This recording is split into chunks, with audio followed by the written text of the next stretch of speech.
Make You a Musician. It's me, your host Helen, and today we're talking about how to find the right teacher for you, a music teacher that is. So recently I was looking for a piano teacher and I realized how tricky and difficult it can be to find a music teacher.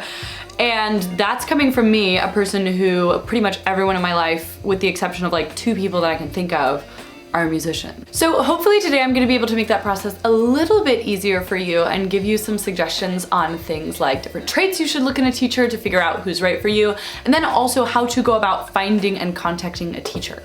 Okay, so the very first thing that I think you should take into account when looking for a teacher is their instrument and then style specialization. So what instrument do they play? Personally, I like to study with someone on their primary instrument. So for example, I probably am not going to take guitar lessons from my friend who plays guitar but considers themselves predominantly to be a clarinetist. I think that studying with somebody on their primary instrument means that they can give you a lot more insight into the instrument and they're probably really well versed on that. The other thing that's kind of in the same vein is like what style of music they specialize in.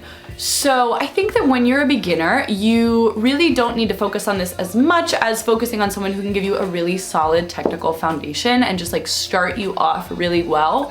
However, if you are learning music and you specifically are like, I'm only interested in jazz piano, say, you probably want to search for a jazz pianist. Now, I don't necessarily recommend narrowing your focus that much in the beginning. Most teachers are competent in several genres of music and they're really well versed in a lot of different styles, but just make sure that the teacher that you're going to study with is very skilled in the style of music that you're most interested in studying. Next one is location.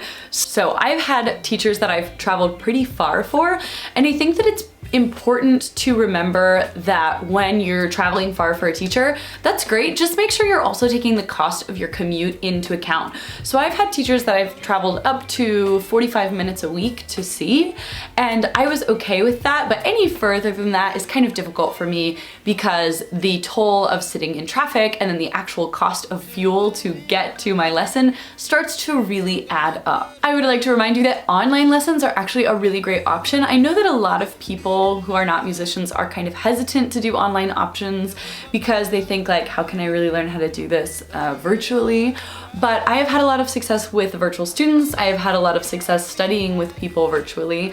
And I think that this can be a really great option. I also have students that study with me in person when they're able to, but then on weeks when an in-person lesson is not an option, they will have a virtual lesson, and I think that that's a really great option. Next one, cost. You want to pick a teacher that's in your budget. I will say that the cost of a teacher is oftentimes related to their skill level as an instructor and also on their instrument, paired with the amount of like real world experience that they have. So you can find somebody who's maybe not a super experienced teacher, but is a really great at their instrument, but they're maybe at the beginning of their career and they might be a little bit more affordable. If I was trying to figure out the cost of an average music lesson in my area for whatever instrument I was interested in studying, I would do a couple things. I would reach out to my colleagues who play that instrument.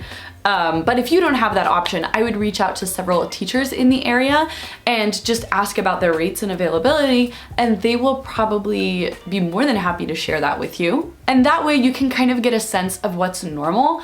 I would recommend that you be a bit weary of people who are on either end of the spectrum. If their price was too low, I might be a bit hesitant to study with them. And if their price was too high, I think there's a couple options here. They might just be catering to a clientele that can really like pay for that, which is great, but if that's not you, then find a different teacher. Also, I find that teachers that are catering to really advanced students tend to cost a little bit more money. And if you are at that beginning and intermediate stage, you probably don't need that level of instruction. So for example, recently I reached out to a piano teacher and asked their rate, and they told me it was $140 an hour. And after looking at this person's resume and seeing how excellent their students are, I think that that's probably a very reasonable price for this teacher. However, I'm not at a place where I can truly take advantage of and appreciate that quality of instruction for that price. So I'm looking for a teacher who can meet me where I'm at, both price-wise and on a technical basis. Policies. Okay, this is something that non-musicians don't really think about. So most people running a studio will have what we call studio policies, which is just kind of like the rules on how we run our business. And different people have different studio policies. So ask what their policies are. I find that the big ones that you need to ask about are payment and their cancellation policy. So how would they like to be paid? If they want to be paid in a way that doesn't work for you or on a schedule that doesn't work for you, that's something that you should take into account. And also their cancellation policy. So personally, when I'm looking for a teacher, I'm looking for somebody with a fairly flexible cancellation policy because I travel a lot for work. I will be gone, I have a schedule that's not very predictable, and so I might need to take time off occasionally, and that means that somebody with a really, really strict cancellation policy probably isn't the best fit for me. On the other hand, if you know that you're somebody who can be maybe a little bit flaky and you're wanting somebody to really like hold you accountable, having a teacher have a really, really strict cancellation policy can be a great option for you because it'll make sure that you actually show up to your lessons. I say that most teachers have a flexible but somewhat strict cancellation policy that's kind of standard in the industry. I think that the most flexible cancellation policies that I see are that people offer makeup lessons if you have to miss a lesson, but it is pretty standard in the industry to have to pay for missed lessons. Okay, and then the final trait that I think you should take into account is the overall vibe. You need to make sure that you find a teacher who has the same vision for your development as you do. So if you are an adult beginner and you really want to learn how to play piano because you and your friends get together every Friday night and sing songs and you think it would be really fun if you could like accompany them, you probably don't want to go find a teacher who plans on training you as if you're going to become a concert pianist. That's going to be a really frustrating and unsatisfying experience for both of you because the teacher is probably going to get frustrated that you are not studying the way that they're trying to get you to study. You're not achieving the things that they are, setting out to help you achieve. And you're probably going to get frustrated because you don't feel that you're learning the things that you set out to learn. So how do you fix this? I would say one of the first questions that I ask students when they come to me is, what are you hoping to achieve by taking lessons? And you should just be very straight up with your teacher about this. I think that most musicians are really keen to help you just like go on whatever kind of a musical journey that you want to go on. But if you don't tell me what you want to learn, I'm just going to start you at square one and give you kind of like a traditional education. But if you're more clear with me about what kinds of things you want to learn, I can personalize your education a little bit more and I can kind of like push you in the direction you want to go.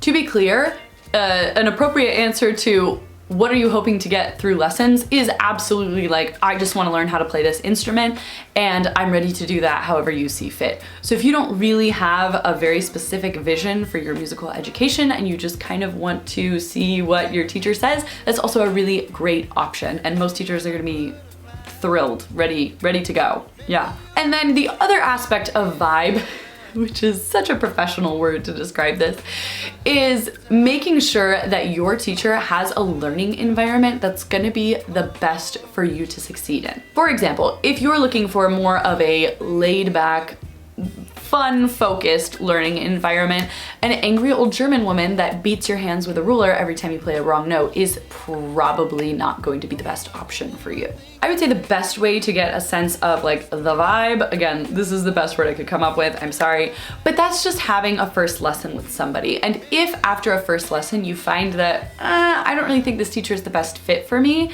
that's totally okay. You can message them and say, thank you so much for that lesson.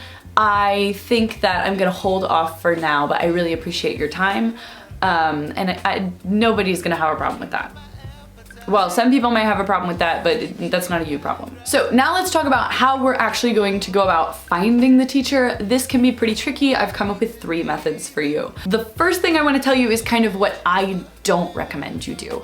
What I don't recommend you do is go to a music school. I know this is kind of a hot take, but hear me out. I really believe that studying in somebody's private studio is the best way to learn the instrument. When you go to a music school, first of all, the price that the school charges is probably significantly higher than that teacher charges for their private instruction. The other issue that I've had in music schools in the past is just like the environment can sometimes not be the best for learning.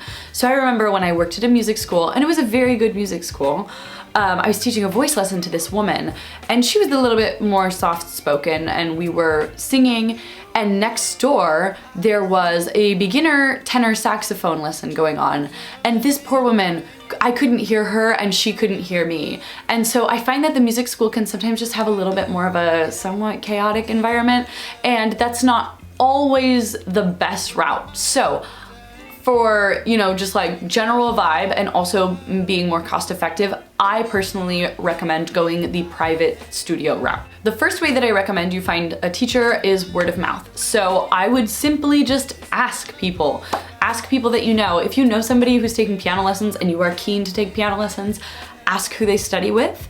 I also think that a lot of people have a musician in their life in some capacity, and the music community is actually quite small. So even if you don't want to study their instrument, if my friend plays clarinet and I don't want to study clarinet, but I do want to study saxophone, he probably knows a ton of saxophone players and could refer me to a really, really great teacher. Posting on social media is also a really great way to get referrals and like find a teacher. You'd be surprised how many people you know that actually know musicians and know really great teachers, and it's not uncommon for me to find students through a friend of a friend recommending me. Okay, so the second way that I would recommend finding a teacher is looking at the local university. So I would look at the music faculty at your closest university, and then you can look at the individual faculty members. Usually the university has a webpage with all of the faculty members' headshot, bio, and then contact information. And so there's two things that you can do with this information. First of all, you could reach out to that teacher directly and say, hey, I'm really interested in studying with you. I was wondering if you had a private studio. If you do offer private instructions, I would love to know more about your rates and availability. Now, I will say that teachers that are working at this level, at the university level, sometimes we might get into that situation, right, where they might just be catering to a student level that's more advanced than you are, and so they might be a bit outside of your budget. The other way that you could go about contacting somebody at the university to get a teacher is by saying, hello, I'm interested in learning XYZ instrument, and I was wondering if one of your more advanced students had a private studio and was accepting new students. Most teachers are absolutely thrilled to get students for their students in their own studios. The other thing is that these students who are teaching, they're very good musicians, and they are also probably going to be more in your price range because they're not quite at that like working professional tier yet. So this is definitely going to be a more affordable option. Now we have number 3. This is go to a performance or a competition. I would recommend this a little bit more if you're on the more advanced intermediate side rather than beginner, because you're probably going to have a better idea at what you're looking at and what you're looking for. This is actually the way that I found one of my major teachers that I had in my life. I went to the Met Audition, which is a big opera competition, and I just really took note of which singers I really liked. When I was looking at these singers, I was looking at things like, okay, I really want to work on the top of my voice. Which singers in this competition have a really amazing top? Maybe your breath support needs work and you're seeing which singers have the greatest understanding of breath support. And then what you can do is talk to them afterwards and ask them who they study with. Most people are going to be really more than happy to talk to you for 30 seconds, a minute, and just tell you who their teacher is. And I found that a lot of the singers I liked at this competition actually studied with the same woman. One of the really amazing benefits of finding a teacher through a competition or a performance is you kind of know already that this teacher probably has a pretty high success rate with students. There are some people who are really, really amazing performers and maybe not the best teachers. And so it's really, really great when you can have this kind of assurance that somebody is a great teacher. Okay, hi, this is Editing Helen. For some reason it cut me off, but thank you so much for watching. I hope you enjoyed. Feel free to like, comment, and subscribe. And if you have any questions, of course, about finding the right teacher, feel free to leave them in the comment section and I will get back to you. All right, bye!